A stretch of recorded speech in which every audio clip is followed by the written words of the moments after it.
नसीब का लिखा एक रोचक कहानी वर्टिकल बार। 15वीं सदी की यह कहानी है।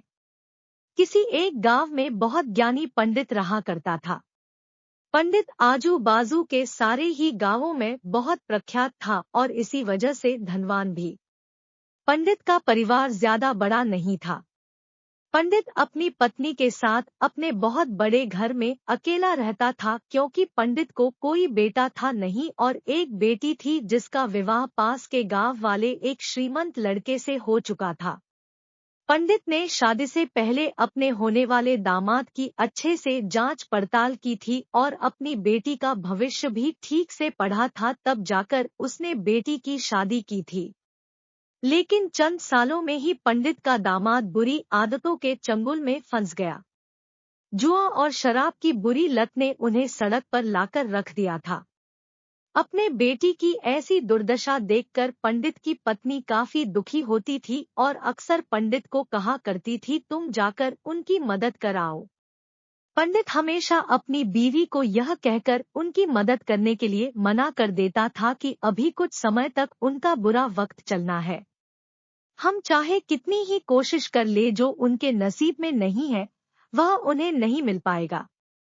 पंडित की ऐसी बातों से उसकी पत्नी काफी दुखी हो जाया करती थी और मन ही मन सोचती थी कि कैसा स्वार्थी पिता है, अपनी बेटी को इतने कष्टों में देखकर भी उसकी मदद करने के लिए मना करता है। आखिर भगवान ने जो इतना सारा धन धान्य दिया है उसका क्या करेंगे? हमें कोई और औलाद भी तो है नहीं, ले देकर एक यही बेटी है और उसके लिए भी कुछ नहीं करेंगे तो किसके लिए करेंगे?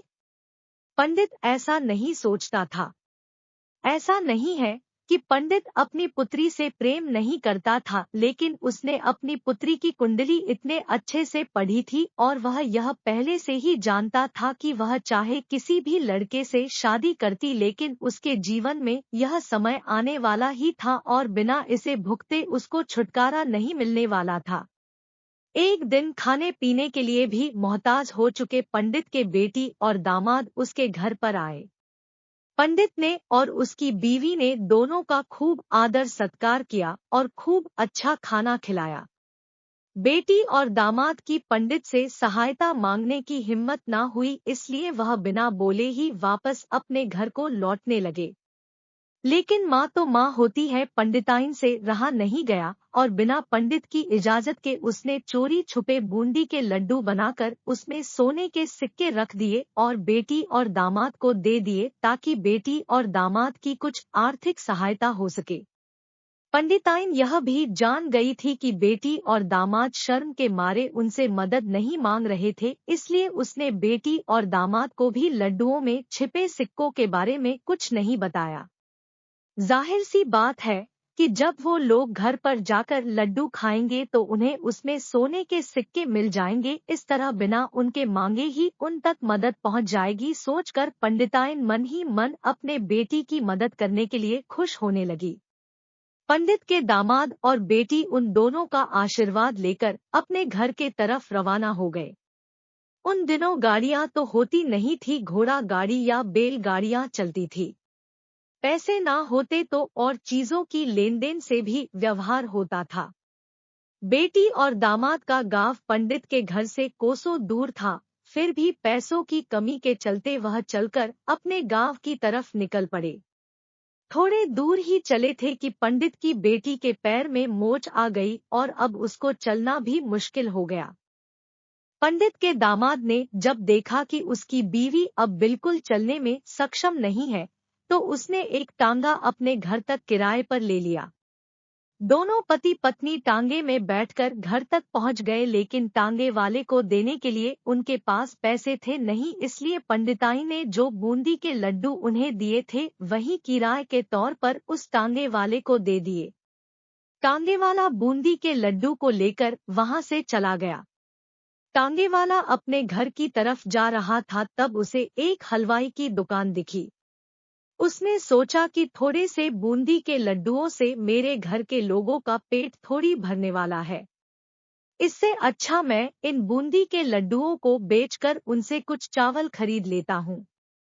टांगे वाले ने बूंदी के लड्डू हलवाई को बेच दिए।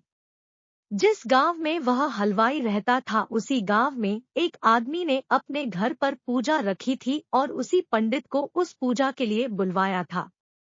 पूजा में लगने वाले प्रसाद के लिए उस आदमी ने उसी हलवाई से बूंदी के लड्डू लिए जहां पर उस टांगे वाले ने बेचे थे। हलवाई ने भी उस आदमी को टांगे वाले से खरीदे हुए लड्डू ही पहले दिए ताकि वह खराब ना हो जाए, क्योंकि वह नहीं जानता था यह लड्डू कब बने हैं।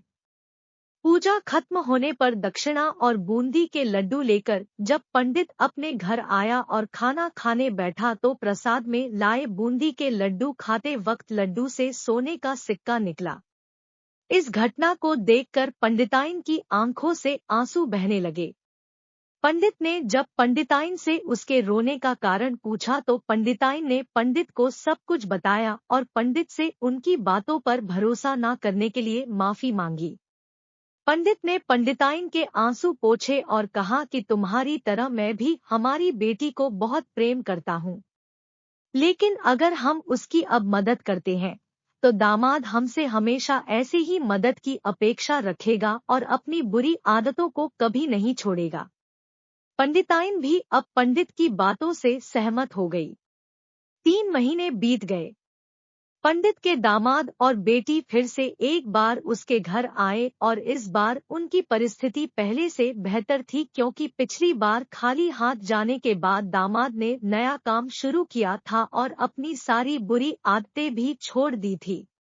दोस्तों, नसीब का लिखा नहीं बदलता। यह कहानी आपको कैसी लगी? क्या आप भी नसीब पर भरोसा रखते हैं या फिर आप उन लोगों में से हैं जो अपना नसीब खुद अपने हाथों से लिखना चाहते हैं?